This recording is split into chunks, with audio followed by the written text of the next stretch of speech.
What's up, party people? It's Keys Dan with RadioWhat.com, DJLittleRock.com, coming to you live in a living color from the Radio What studios. And this is my podcast, What Makes You Smarter? It's an extension of the RadioWhat.com internet radio station that I've been running for quite some time. And if you need DJ services, where do you go? DJLittleRock.com.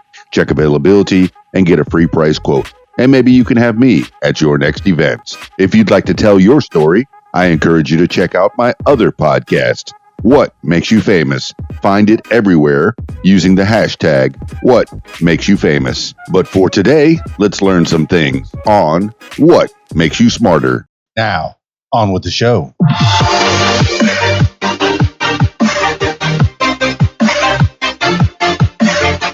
Today on the program, 10 things you need to know today for June 2nd, 2020. 10 things you need to know today. Number 1, Trump threatens to deploy military to quell violence. President Trump warned on Monday that he would dispatch troops to restore order in states that don't stamp out violence that has erupted across the country during protest over police brutality. Quote, "We are ending the riots and lawlessness that has spread throughout our country," end quote. Trump said in the White House Rose Garden. Earlier, Trump criticized governors as, quote, weak, end quote, and told them in a phone call that they should use force to, quote, dominate, end quote, protesters outraged about the death of George Floyd, an unarmed black man in Minneapolis police custody. Illinois Governor J.B. Pritzker, Democrat, reportedly told Trump his rhetoric was, quote, inflammatory, end quote, and was, quote, making it worse, end quote. Dozens of cities have imposed curfews after days of peaceful protests and, in some cases, looting and arson.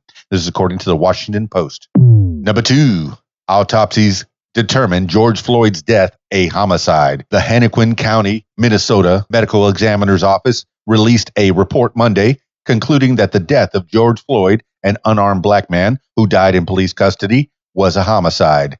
The report said Floyd's heart stopped during the minutes when police restrained him, with one officer's knee on his neck. The medical examiner's office found no indication that Floyd, 46, died of asphyxiation or strangulation, suggesting existing medical conditions, including coronary artery disease, were contributing factors.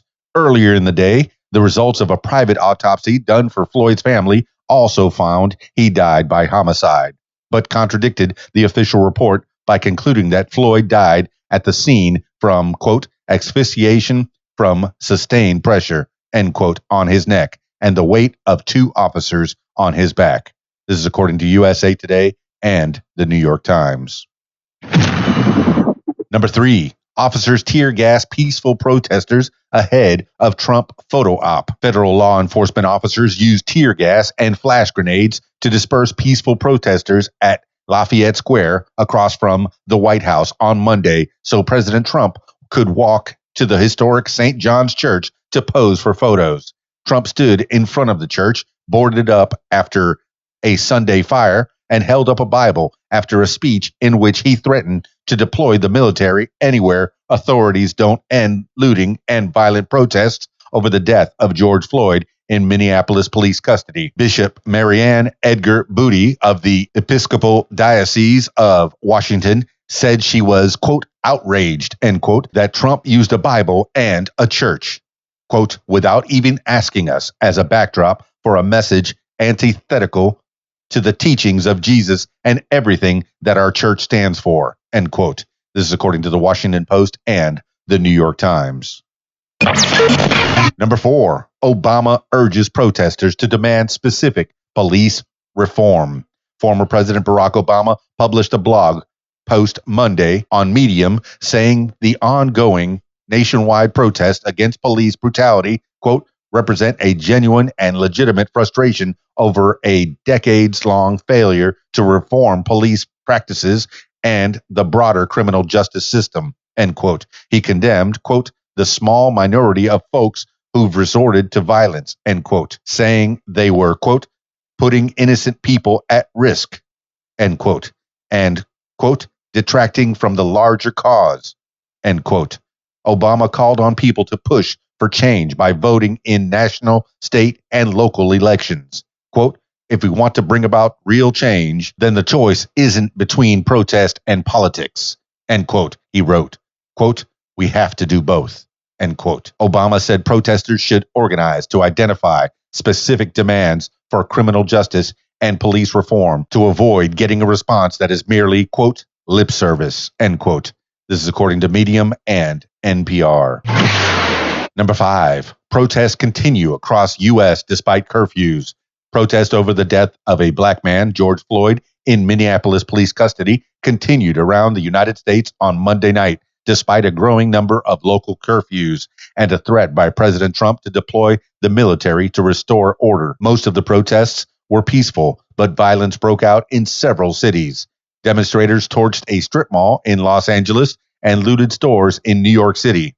In St. Louis, Missouri, 4 officers were being treated in hospitals with non-life-threatening injuries. Quote, officers are still taking gunfire downtown, and we will share more info as it is available, end quote. St. Louis police tweeted. In Minneapolis, George Floyd's brother, Terrence Floyd, pleaded for protesters to be peaceful, saying that destruction is, quote, not going to bring my brother back, end quote. This is according to Reuters and the Associated Press. Number 6, manufacturing activity inches above 11-year low. A key indicator of U.S. manufacturing rose slightly in May, climbing above an 11-year low in the latest sign that the economy is starting to recover from the coronavirus downturn as businesses gradually reopen.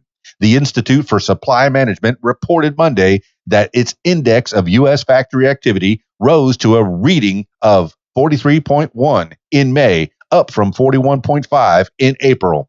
Anything under 50 indicates a contraction in manufacturing.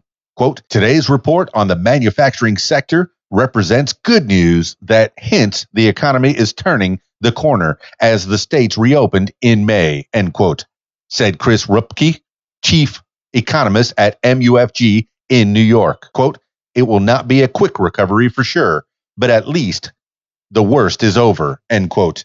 This is according to Reuters. Number 7, CBO, coronavirus to reduce economic growth by $7.9 trillion through 2030. The Congressional Budget Office on Monday released new projections on the financial fallout from the coronavirus pandemic, predicting that the economy will grow by $7.9 trillion, less than previously expected over the next decade. That represents a 3% drop from the previous estimate. The drop reflects business closures and declines in consumer spending, although the impact will be softened by the more than $2 trillion in emergency spending approved by Congress. The report on the damage to the economy came after White House officials confirmed last week that they would not release updated economic projections this summer in an annual budget review. The pandemic drove unemployment up from 3.5% in February to 14.7% in April. This is according to Fox News and The Washington Post. Number 8, 5 dead as new Ebola outbreak hits Congo. A new outbreak of the Ebola virus has killed at least 5 people in northwestern Equateur province of the Democratic Republic of Congo, UNICEF said Monday. 6 cases have been detected in the western city of Mbandaka, about 620 miles from eastern North Kivu province, where an ongoing outbreak has killed more than 2,000 people since 2018. In that area, by the Uganda border, armed conflict has hampered containment efforts. Health officials say there have been new cases in the earlier outbreak over the last 21 days, which is the Ebola incubation period. If there are no new cases over 42 days, public health officials will be able to determine whether that outbreak is over. This is according to The Hill and Reuters. Number 9, Facebook employees protest Trump's posts. Facebook employees staged a virtual, quote, walkout, end quote, and vented frustration via Twitter over Facebook CEO Mark Zuckerberg's decision to leave up President Trump's post perceived as a call to shoot looters. Twitter demoted a Trump tweet that said, quote, when the looting starts, the shooting starts, end quote, and posted a warning saying the tweet ran counter to Twitter policies against glorifying violence. Zuckerberg explained in a Friday Facebook post that he was leaving the post up because Facebook tries to, quote, enable as much expression as possible unless it will cause imminent risk of specific harm, end quote. One of the frustrated Facebook employees, design manager Jason Sturman, said he, quote, completely disagrees with Mark's decision to do nothing about Trump's recent posts, which clearly incite violence. There isn't a neutral position on racism, end quote. This is according to the Associated Press. Number 10, UN report. Taliban maintains links to al-Qaeda. The Taliban has continued to support al-Qaeda, contrary to the terms of a peace agreement with the Trump administration, according to a report released Monday by the United Nations Security Council. The report said the Taliban, particularly its Haqqani network and al-Qaeda's Islamist terror network, quote, remain close based on friendship, a history of shared struggle, ideological sympathy, and intermarriage, end quote. Zalmay Khalilzad, the Trump administration's special envoy for Afghanistan, said he had not yet seen the report, but believed the information within it did not extend beyond March 15th, 2 weeks after the peace agreement spelling out plans for a U.S. withdrawal was signed. Quote, we believe that there is progress, end quote, toward a Taliban split with al-Qaeda, he said. This is according to the Washington Post. That's 10 things you need to know today for Tuesday, June 2nd, 2020. Thank you so much for listening. I know I usually don't editorialize, but the news is pretty grim. I hope everybody out there is doing reasonably well. Drop me some comments. Let me know what you're up to in this time. If you'd like to tell your story or hear the stories of others, I encourage you to check out my other podcast, What Makes You Famous. Find it everywhere using the hashtag What Makes You Famous. That's it for me. It's Keys Dan, RadioWhat.com, DJLittleRock.com. Peace. I'm out of here. Peace. I'm out of here. Peace. If you like what you hear, I encourage you to follow What Makes You Smarter on social media. Find it on Facebook at What Makes You Smarter, Instagram at What Makes You Smarter, Twitter at SmarterWhat, and YouTube. Username Keys Dan. Leave What Makes You Smarter podcast a review and subscribe. Listen to What Makes You Smarter podcast on Spotify, iTunes, YouTube, Stitcher, Google Podcasts, and Podcast Addict. My personal favorite, learn with me on my podcast, What Makes You Smarter.